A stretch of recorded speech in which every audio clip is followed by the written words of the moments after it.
March 8, 2014, a Boeing 777, call sign MH370, takes off from Kuala Lumpur bound for Beijing, 239 souls on board, a routine red-eye flight. But somewhere over the South China Sea it disappears. No wreckage, no distress call, no goodbyes, it simply vanishes. What follows is the largest search operation in aviation history, but here's what they don't tell you. The plane wasn't just lost, it was erased. And years later, someone or something sent a message that should have been impossible. You've just opened the vault of secrets, and what we found in here might never let you sleep the same again. At 12:41 a.m., MH370 leaves the runway. Everything's normal. By 1:07 a.m., the plane transmits its final automated data burst, a ping showing engine health. All is well. 6 minutes later, the aircraft disappears from civilian radar.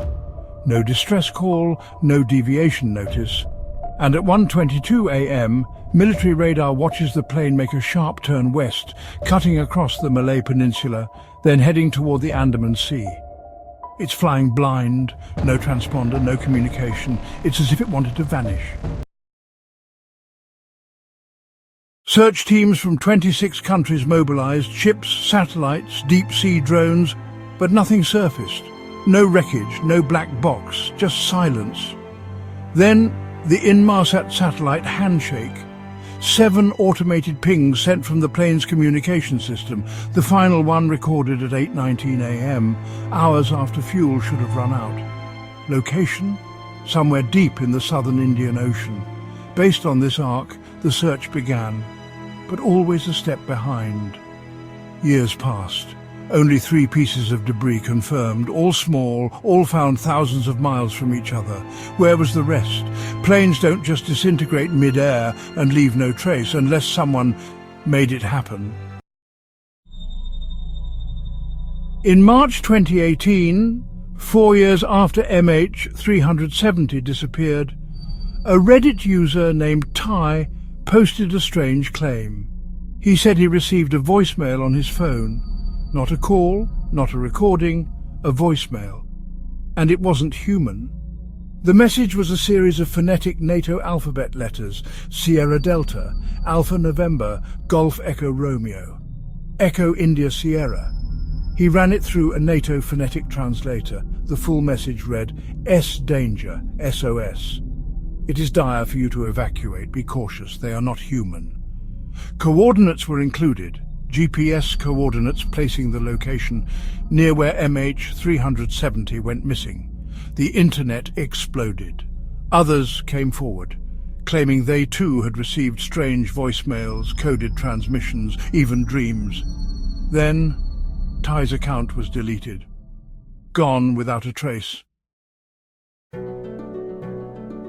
The audio message contained a background hum. Some called it just noise, but a spectrogram, that's a visual reading of sound, revealed something more. A face. Some said it resembled an alien, others a human in anguish. Experts were divided.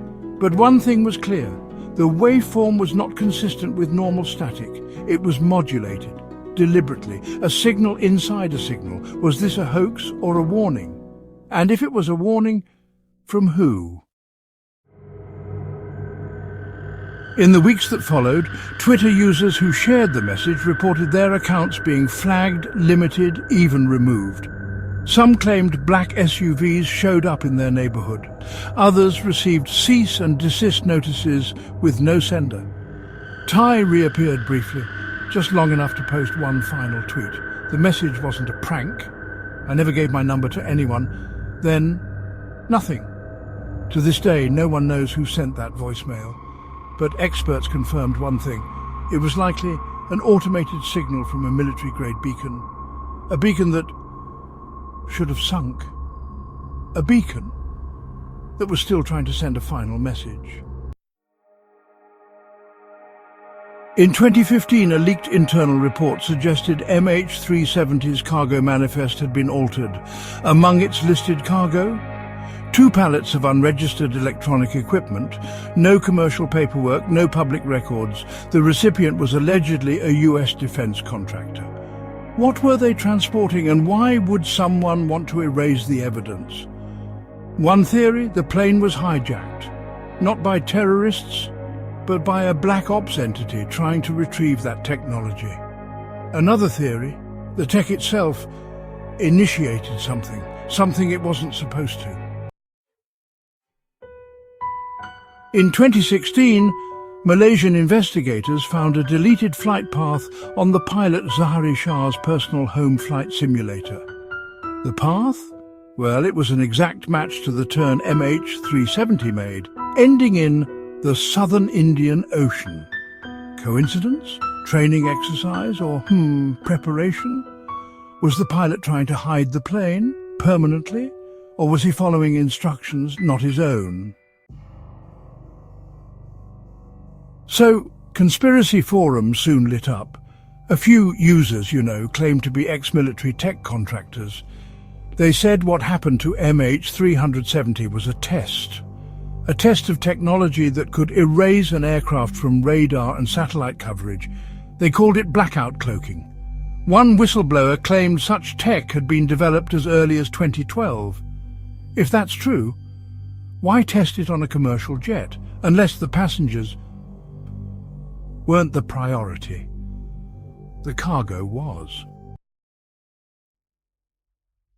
In 2014, 2 months before MH370 vanished, a patent was filed by a major telecom company, one that would be worth billions.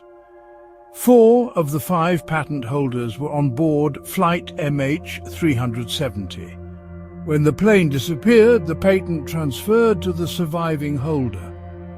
That holder? A defense partner tied to advanced military contracts. A wild theory, perhaps. But the money trail exists.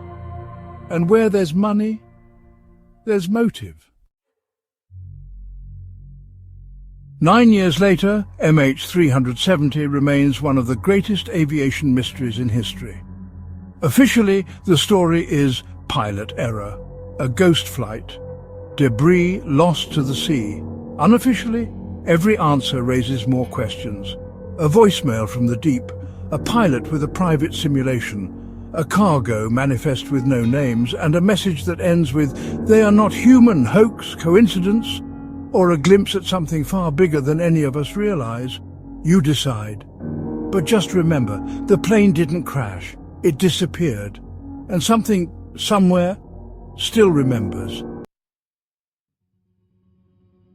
In the silence of the ocean, truth still drifts. In a voicemail no one traced, a secret still calls. This wasn't just a missing plane, it was a door. And someone made sure it stayed open. You've just unlocked another chamber in the vault of secrets. But what you do with it is your burden now.